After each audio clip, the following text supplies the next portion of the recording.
zars. This was Lamar Alexander's stance then. The President of the United States yesterday in a Labor Day speech in Ohio talked about jobs, and specifically manufacturing jobs. He talked about appointing a sort of manufacturing job czar in the Commerce Department, which I would welcome. Manufacturing czar, sure, sounds great. But now that President Obama is the one appointing the czars. These czars are an affront to the Constitution. They're anti-democratic. They are a poor example of a new era of transparency, which is what was promised to this country. Senator Lamar Alexander. As for Senator Bennett, well, he's just written a letter to the Obama White House complaining about the proliferation of czars in your administration.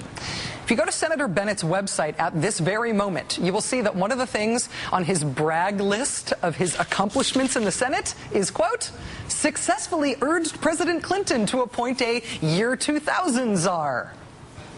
Yeah, but that was for Y2K. That was huge. That totally needed a czar. Now, czarism is auditioning to be the new birtherism right now on the right. It is a fact-free but exciting slander against the Obama White House, one that bridges the ever-narrowing gap between conservative conspiracy theories and the Beltway Republican agenda. Even as the birther theory that the president is secretly foreign is considered debunked in polite circles, 12 Republican congressmen, do not forget, 12 of them are still trying to push birther legislation in the House. And what must have been a disappointment for the birther dozen today, a federal judge appointed by President Bush in Georgia has just issued a Hall of Fame quality smackdown to the birthers, denying yet another of their lawsuits challenging Obama's legitimacy as president and saying in the process, quote, unlike in Alice in Wonderland, simply saying something is so does not make it so. The judge even threatened the Medusa head of the birther movement, Orly Tates, with sanctions if she keeps filing these same frivolous lawsuits in federal court. So even as birtherism rapidly converts to a punchline, the overall idea of challenging President Obama's legitimacy is so attractive to the right that they're no longer reserving this technique just for President Obama. Today, get this. A 3-judge panel in D.C. heard a case brought by a group called Judicial Watch, which alleges this time that it's Hillary Clinton who is ineligible to serve in office as Secretary of State. A provision in the Constitution says you can't take a job if you also had a part to play in raising the salary for that job. Now, Hillary Clinton was a senator when the Secretary of State job got a pay raise. To avoid the constitutional issue that was posed by that, the salary was dropped back to its lower level when Secretary Clinton took the job. Of course, it's always possible that she's secretly getting paid the difference in Kenya. If the czar thing and the birther thing and the Hillary Clinton can't really be Secretary of State thing aren't kooky enough for you, consider one last development in today's news. Today, Public Policy Polling released results from its new poll of residents of the great state of New Jersey. The poll found that 18% of New Jersey conservatives say they are sure that President Obama is the Antichrist. No questions asked. Another 17% of New Jersey self-identified conservatives say they just aren't sure, but they're not willing to rule it out.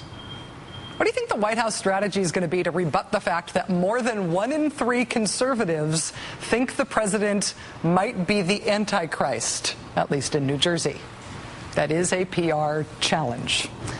Joining us now is Frank Schaefer. He grew up in the religious far right. Mr. Schaefer, thank you so much for coming. Thanks for having me on. I do not know what possessed this polling firm to ask whether or not people think the president is the Antichrist, but they did. Does the response rate among conservatives surprise you? More than 1 in 3 saying yes or they don't know. Well, I was a child when President Kennedy was assassinated, and my mother thought that because he died of a head wound foretold in Scripture of the Antichrist, he would be resurrected as the Antichrist. She thought this might be a possibility. So those of us who come from the evangelical subculture have been weaned with our mother's milk on a changing cast list of villains. It might be Kennedy to one generation, Obama to the next. But I think the larger point this brings up is that the mainstream, not just media, but culture, doesn't sufficiently take stock of the fact that within our culture we have a subculture which is literally a fifth column of insanity that is bred from birth through homeschool, Christian school, evangelical college, whatever, to reject facts as a matter of faith.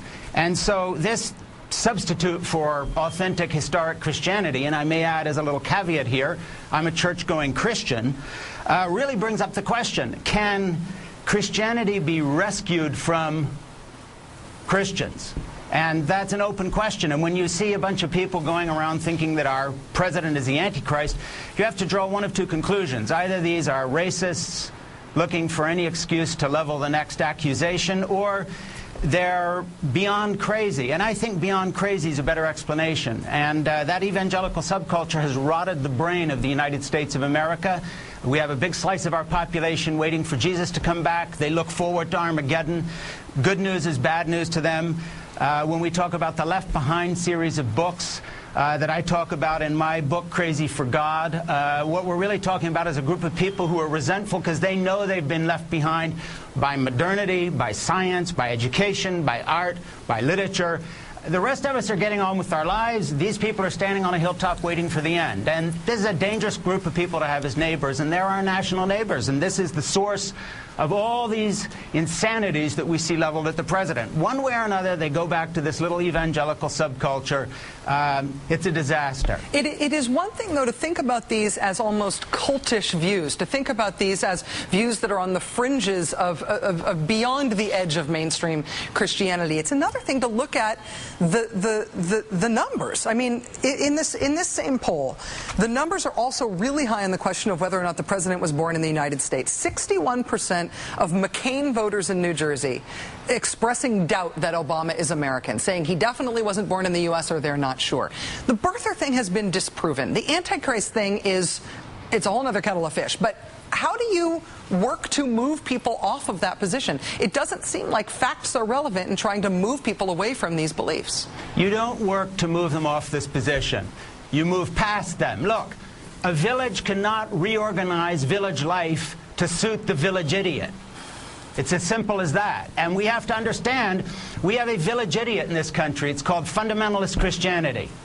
And until we move past these people, and let me add, as a former lifelong Republican, until the Republican leadership has the guts to stand up and say it would be better not to have a Republican Party than have a party that caters to the village idiot, there's going to be no end in sight.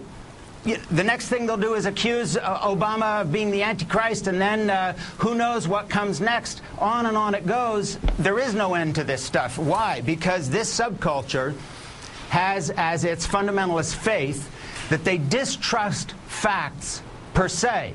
They believe in a young Earth, 6,000 years old, with dinosaurs cavorting with human beings. They think that whether it's economic news or news from the Middle East, it all has to do with the end of time and Christ's return.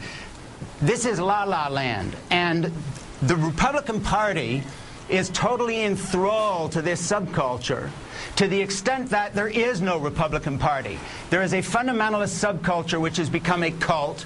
It's fed red meat by buffoons like Rush Limbaugh, Glenn Beck, and other people who are just not terribly bright themselves, and they are talking to even stupider people. That's where we're at. That's where all this is coming from. And it's becoming circular. It's becoming a joke. Unfortunately, a dangerous joke, because once in a while, one of these Looney Tunes, as we see, brings guns to public meetings. Who knows what they do next?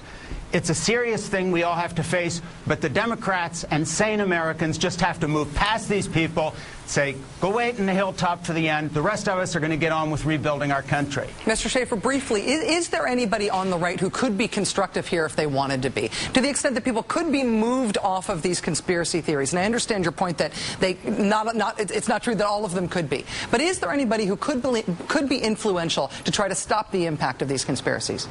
Look, in the year 2000, I worked for John McCain to try to get him elected in the primaries instead of George Bush.